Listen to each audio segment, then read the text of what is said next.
Welcome to The Apologists and welcome to tonight's class.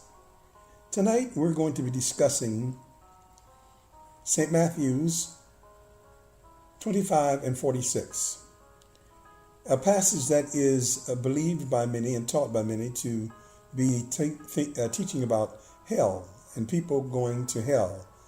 The word eternal punishment in the passage gives that impression. But tonight we're going to go into the context of that passage to find out whether or not that's really true, whether or not this is really about hell. Thank you for joining us. You should be able to see when we're finished with this what the true context of St. Matthew's 25:46 is.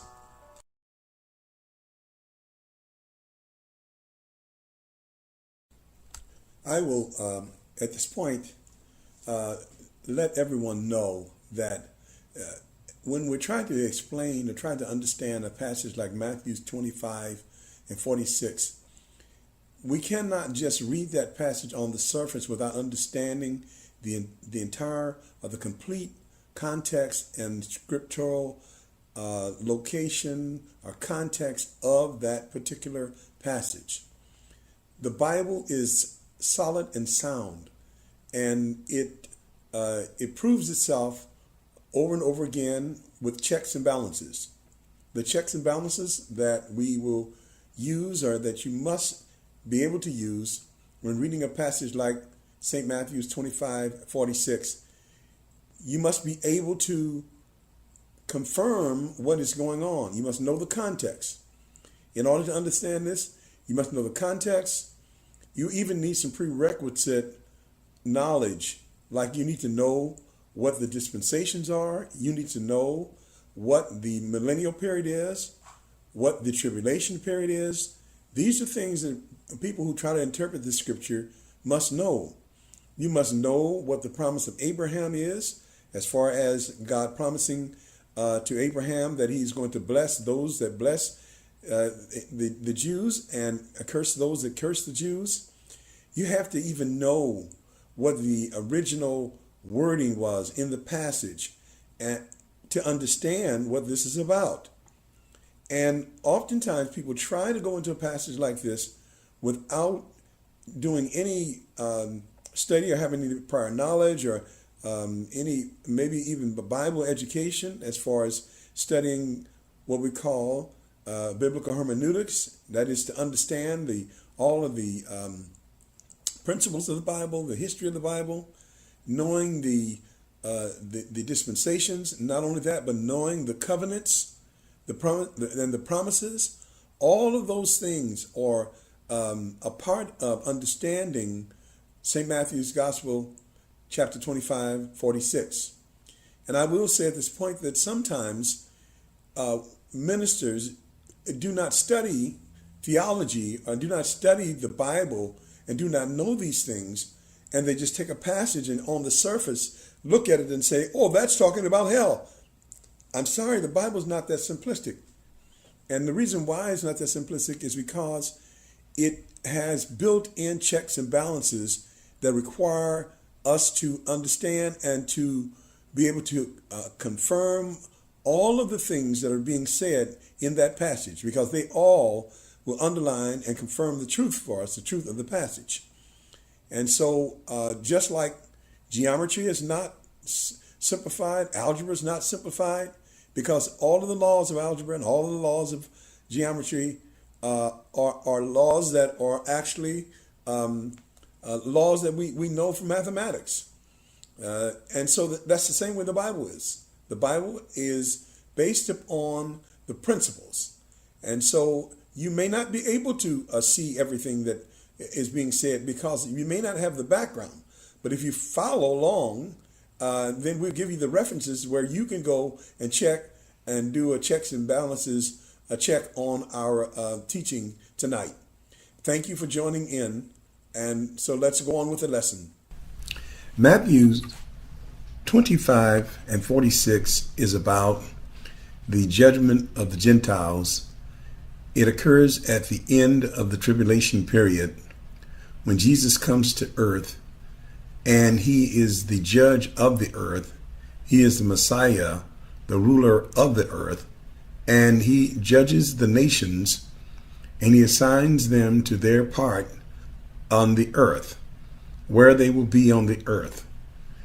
And what is happening here in St. Matthew's Gospel, chapter 25, in verse number 46, is that it is a part of what we call the Olivet Discourse, where Jesus is answering the question of his disciples, which they asked in the St. Matthew's 24, I believe around verse 3, when they asked him to show when the end of the age was coming and what would be the signs of his coming.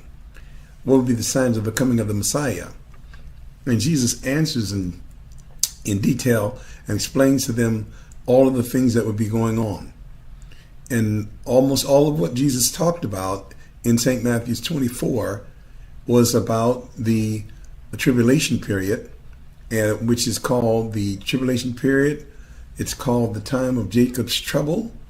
It's the time of the great tribulation, which is going to be the second half of it, the second 3.5 years of it, where the Jews are going to be so persecuted that the nations that will help the Jews are going to be rewarded for helping the Jews. And this is not just simply helping the Jews, just getting the Jews some help, but this is also the reunification of the Gentiles and the Jews, which is supposed to occur before the end of the world.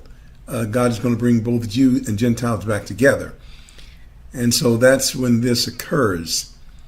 And so the judgment that they receive will be a judgment of whether or not these Gentiles, the sheep and the goats represents the Gentiles that are left after the tribulation period, whether or not they will inherit the kingdom, in other words, become back into the inherited unified kingdom of both Jews and Gentiles, or whether or not those Gentiles will be sent away into the world for correction and reproof. And so that is what this is based upon. It is not a scene of anybody going to hell. That's not the idea behind it. The everlasting punishment here has to do with a punishment for an age. The word everlasting there in the original was the word ion, which means an age, and which was going to be the result of their particular place in the millennial age. It is important to note here that these judgments that are met out, the judgments to the goats and the judgment to the sheep. The goat represents the Gentiles that did not comply with the everlasting gospel, which was preached by the Jews, as mentioned in Revelation chapter 14, when they preached that the kingdom was coming, and they did not believe it.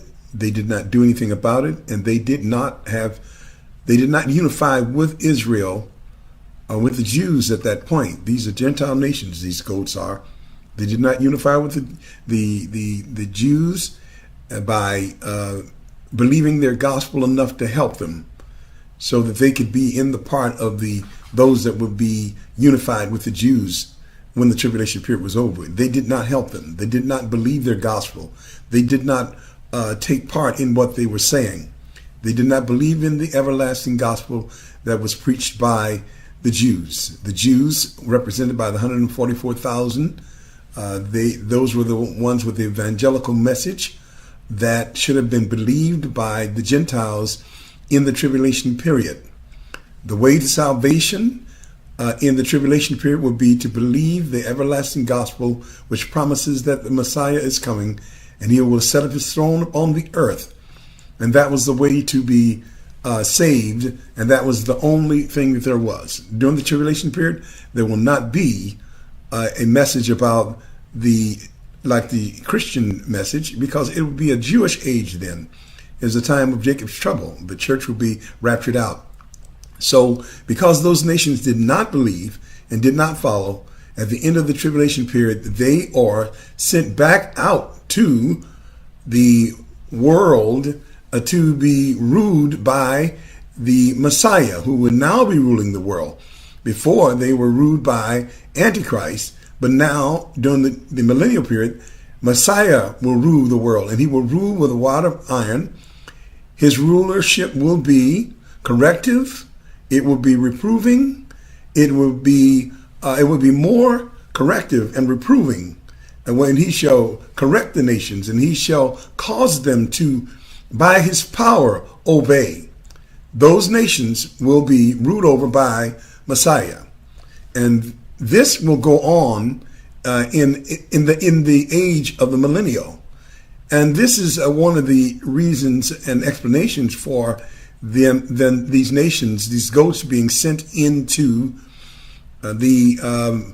what they call everlasting, or it means age long, and the word punishment was there, but the word punishment was not in the original text. The word that punishment replaced was the word of correction, the word correction.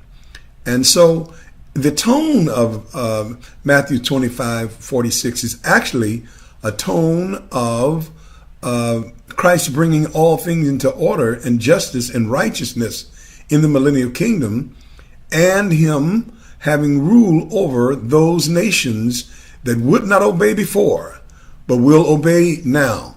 And it may be that if they are reproved, it may be that sometime during the 1,000 years, they may be brought into the millennial privilege. They may come under believing the everlasting gospel. They may join with the Jews.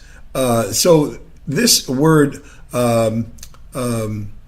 for punishment in the original word meant that a correction with a opportunity for reproof. And so it is more of a gospel even to the nations that Christ comes, and he still seeks for the entire Gentile population to become a part of the kingdom and to inherit the kingdom, because this is leading up to the end of the world, when Christ wants man to be one, and man will be one, both Jews and Gentiles. On the other hand, the sheep, which represent the Gentiles that did believe the everlasting gospel and did help protect Israel and did feed Israel and did take care of them, as Jesus talked about, they would go into the millennial. They would inherit the kingdom that was prepared for them before the foundation of the world. And that statement is to say that even before the foundation of the world, God wanted all men, Jews and Gentiles, to worship him and to be eventually glorified and to come into his kingdom. And he wanted that from the foundation of the world. But because the Gentiles strayed away and were scattered at the Tower of Babel, God gave attention to the Jews, starting with Abraham in Genesis chapter 12. But now here in this particular passage, he is calling men everywhere, Gentiles, back to him, that they may come under his kingdom and inherit the kingdom. And this is basically what Matthew's chapter 25 and chapter 24, the Olivet Discourse, but in particular Matthew chapter 25, verse 4.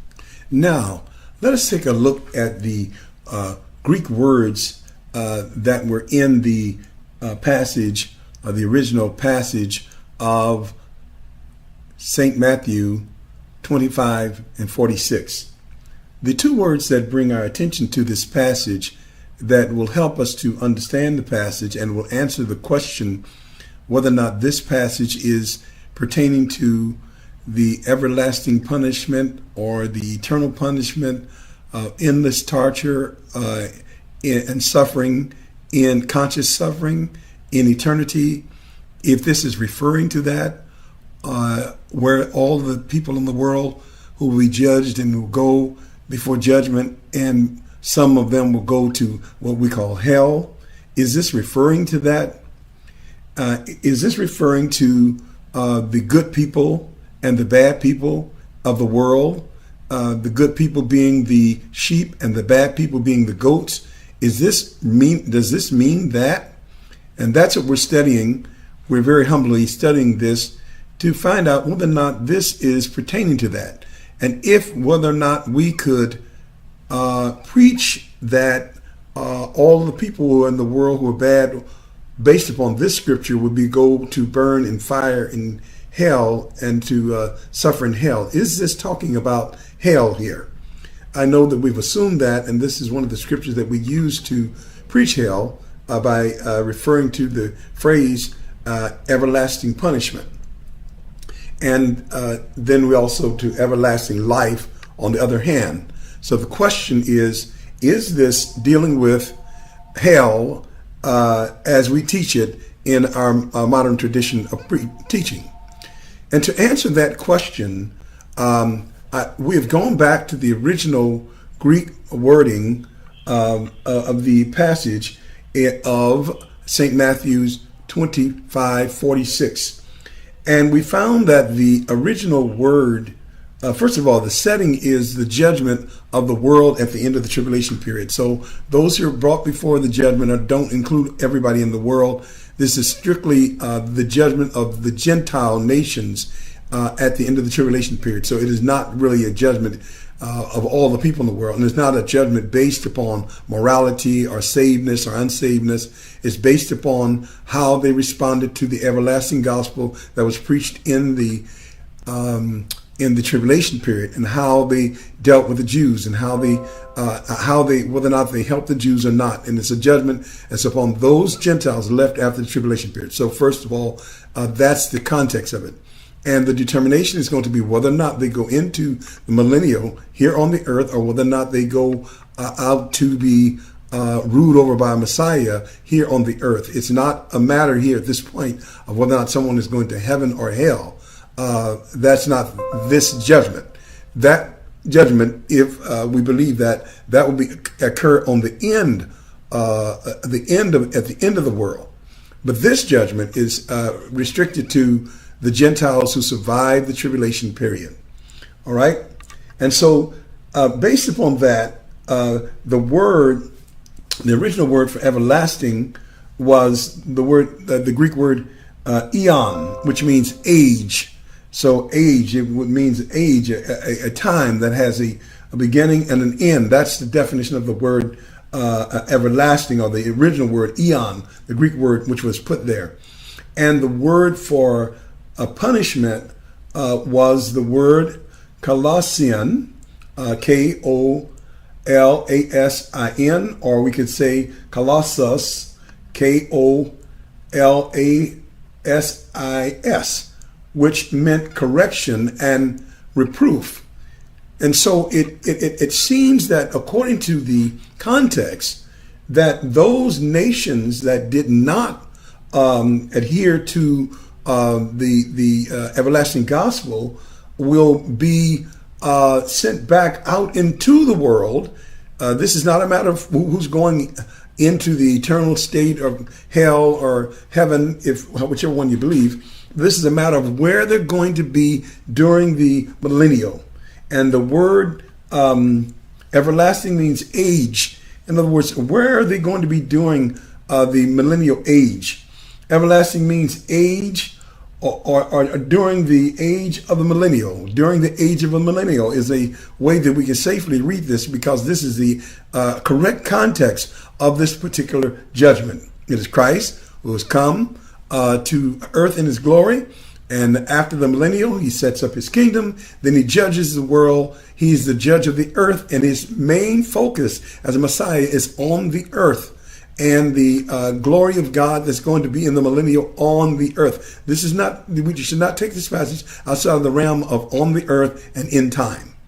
And so in time, in the age of the millennial, those who did not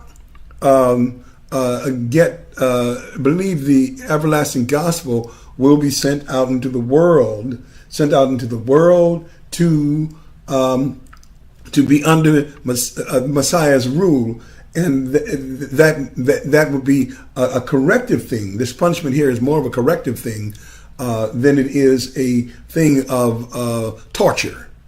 And it is most certainly we cannot at all put the traditional ideal of hell in this passage.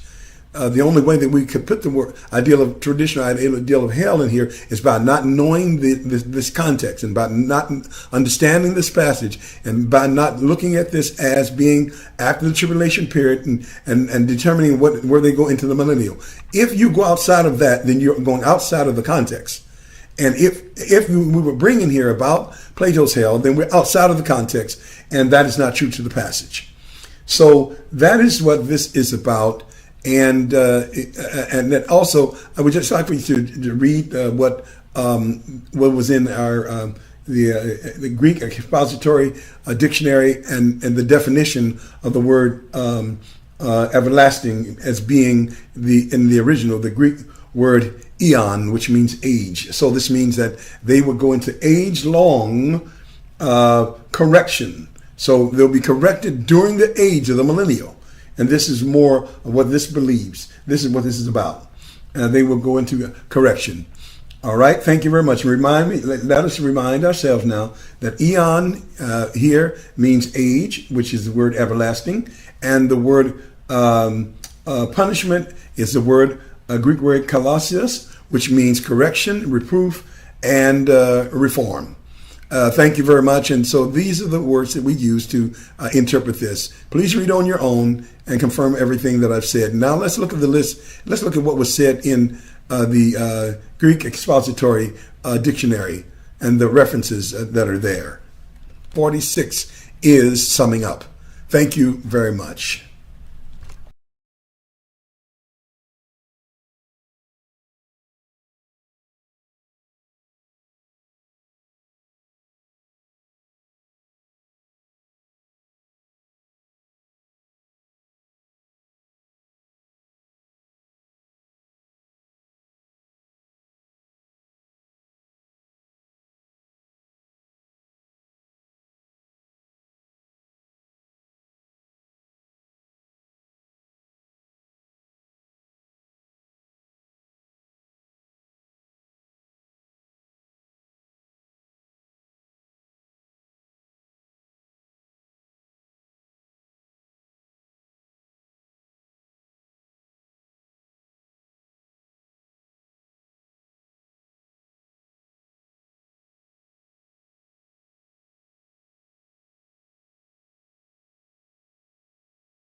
When we look at St. Matthew 25:46, and we read where it says that when Christ comes in his glory with his angels, and that is the place where this judgment goes on, with Christ and his angels, as he comes to the earth, this is the second coming of Christ.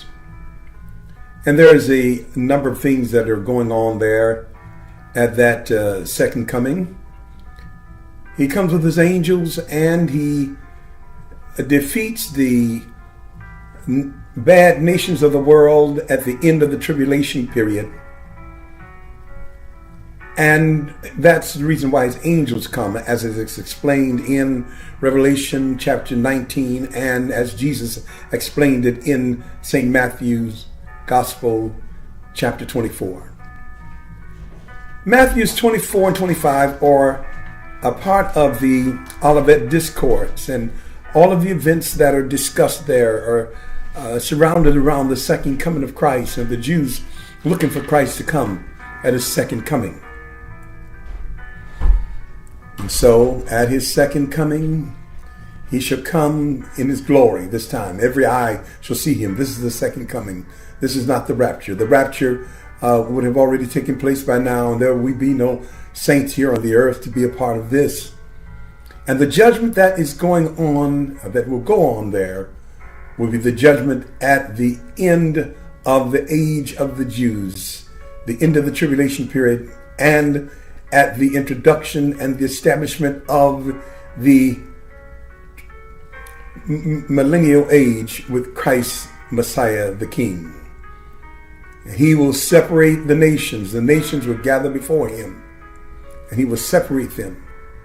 As in the picture you can see, here is where Matthew 25 and 48 is. It is at the end of the tribulation period.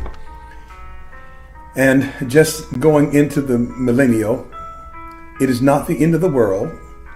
As on the end of the chart here it says, the judgment there, the end, judgment of the lost. That's not where this is. But mistakenly, a lot of people place it there, and that's incorrect. Yes, this is the second coming of Christ that is being discussed here.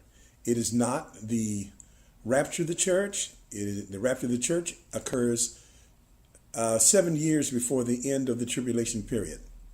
The sequence of the events according to the dispensations are the tribulation period, which lasts 7 years after the rapture of the church. And at the end of those 7 years, then Jesus Christ will come. He will come to judge the nations.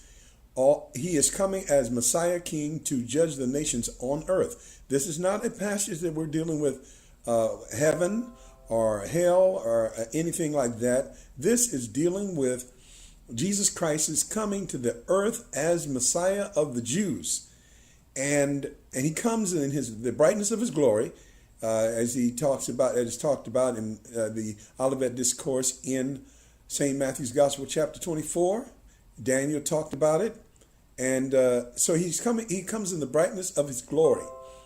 And he's coming now to judge. He's coming now. He's going to step his foot on the Mount of Olives.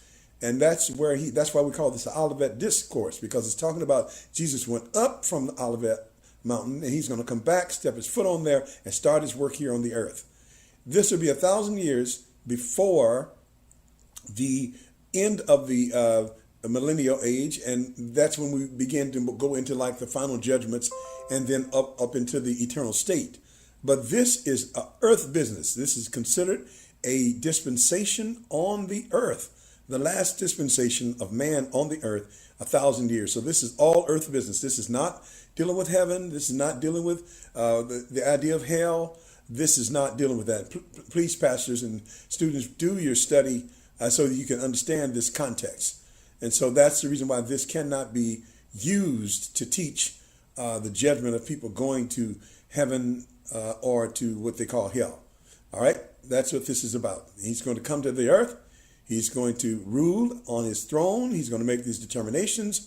He's going to separate out the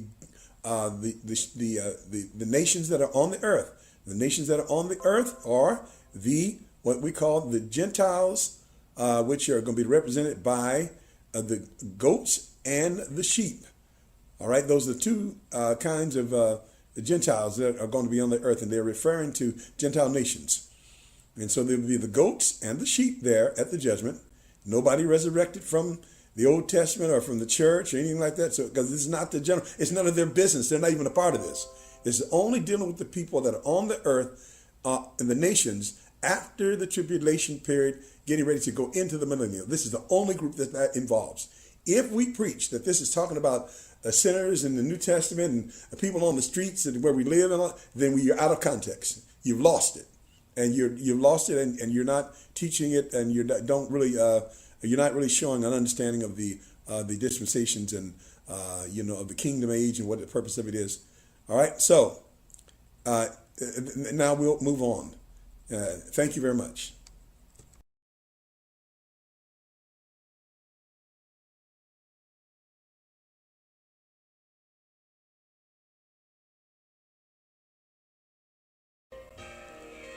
On the end, he will make the determination from his throne in the millennial kingdom, Christ the Messiah who has come to earth. He will separate out the goats, which are the Gentile nations that did not believe the everlasting gospel, did not accept Israel as the chosen people, who did not follow after what God had said through the 144,000 who were preaching the everlasting gospel in the Old Testament. They did not. And so therefore they're going to go back into their nation's area, because the millennial is going to be in Jerusalem, but the rest of the world will be surrounded around it. And those that do not go into the millennial will go out to their nations to be corrected by Christ as the ruler and the governor of the world, which he shall rule the world with a rod of iron, and he shall correct them. This is the reason why the word everlasting correction is the proper word for the verse. Everlasting punishment was not in the original text, but it was everlasting correction. And the word everlasting was actually the word eon. In other words, age long or millennial long correction. Whereas the sheep will go into the millennial with the Jews. With the Jews who are rewarded the millennial kingdom. And so this is what this is about. The sheep are the Gentile nations that survive the tribulation period, that inherit the millennial kingdom with the Jews, with Christ as Messiah, here on the earth and in time, eon, age of the millennial on earth, which is the millennial age, 1,000 years. Here on the earth, during the age, eon of the millennial, the sheep will reign with Christ, have millennial privilege, have access to the millennial, go in and out of the millennial kingdom. Jerusalem shall be semi-glorified, and it will be the home and the headquarters of the saints of the millennial age, the Jews and the Gentiles, who were redeemed by the everlasting gospel. This is the fulfillment of the Abrahamic covenant, where he says, through thy seed, that is through the Jews, all the nations of the earth will be blessed. In the Abrahamic covenant also, I will bless them that bless thee and curse them that curse thee. All of the nations that do not adhere to what God was trying to do with Israel will be cursed and will be disciplined. It will be corrected and will be pruned during the millennial period. They will not be free to run and do anything they wanted to do with Israel and with God like they were during all the history of the Old Testament, from Genesis chapter 12 with the call of Abraham all the way up to the end of the tribulation period. The Gentile nations have mistreated Israel. But during the millennial, when Christ comes to the earth's blessing belongs to the Jews. Heaven belongs to the saints for a little while. Then the Jews will join us in heaven in the eternal state as well.